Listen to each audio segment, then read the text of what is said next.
1 2 3 4 5 6 7 8 9 10 11 12 13 14 15। আসসালামু আলাইকুম বন্ধুরা, কি অবস্থা, কেমন আছেন? আশা করি ভালো আছেন সবাই।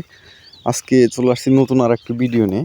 এই যে মালচিং এর বিশেষত্ব কি, মালচিং করলে কি হয় সেটা নিয়ে আজকে একটু জানার চেষ্টা করব আমাদের হারুন কাকার কাছ থেকে। কাকা কেমন আছেন? তো ভালো আছি, তুমি কেমন আছো? এই তো আলহামদুলিল্লাহ ভালো আছি। আপনার এখানে আসলাম, দেখতে পেলাম এই যে এখানে সার দিয়ে রাখছেন মালচিং করার জন্য, মালচিং করে এখানে বেগুন বুনছেন।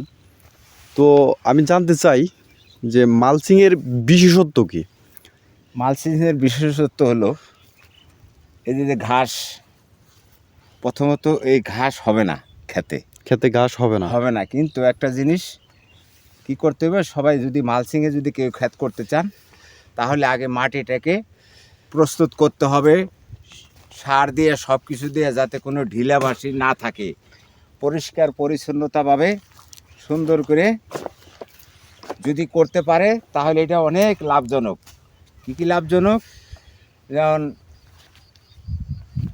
কামলা খরচ লাগবে কম, আবার পানি দেওয়ার যে সহজ এই পানি দেওয়ার রাস্তাটাও রাখছেন? পানি, হ্যাঁ, এক ড্রেনে দিলে একদম একসাথে পানি এই মাথার থেকে ওই মাথায় চলে যাবে এবং পানি অপচয় কম হবে।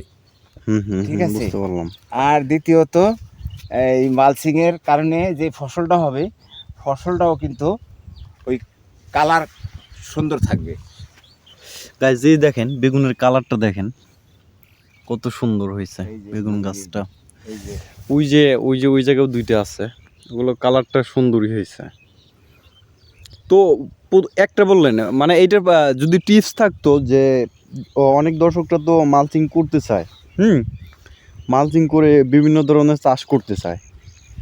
তো বিষয়টা হতেছে এমন, যদি তাদেরকে একটু বুদ্ধি পরামর্শ দিতেন তাহলে তারা উপকৃত হতো, বা এটা দেখে হয়তো আরো 2জন করতো, 5জন করতো।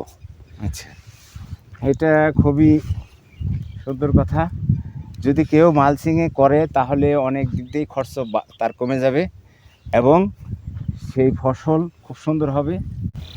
হ্যাঁ, মালচিং যদি এইভাবে, যেভাবে যে বেড করা হয়েছে, এটা সিঙ্গেল বেড, কেউ যদি ডবল বেড করতে চায় ডবল বেডও করতে পারবে।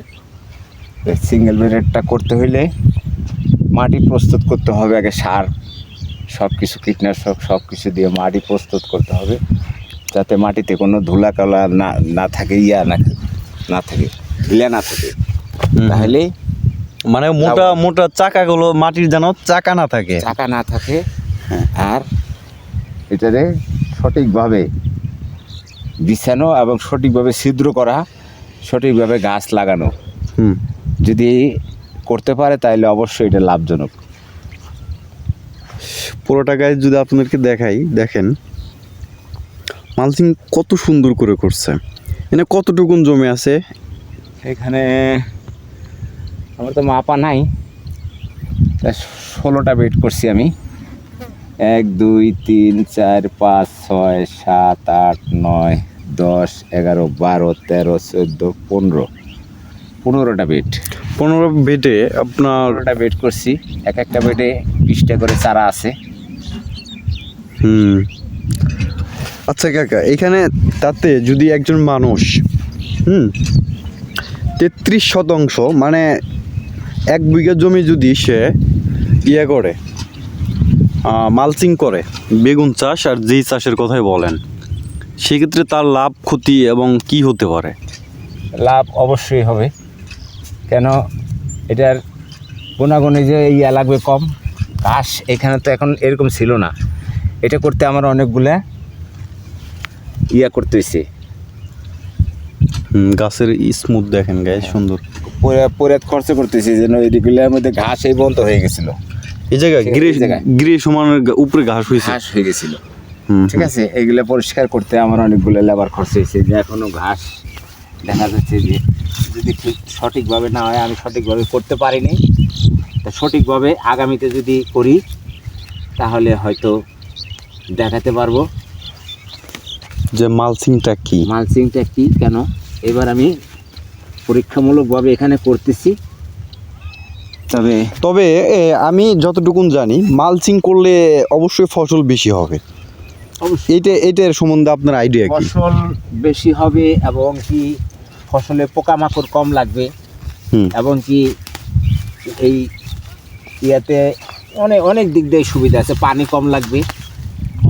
পানি তো ওই ড্রেন দিয়ে দিছে না? হ্যাঁ, ওই যে গাছ দেখেন ওই পাশ থেকে ড্রেন দিয়ে পানি আমি দিছে। অন্য একটা ফসল সাথী ফসল দিব চিন্তা করতেছি। হুম। সাথী ফসল হিসেবে অন্য একটা ফসল দিব এটার সাথে এটার সাথে।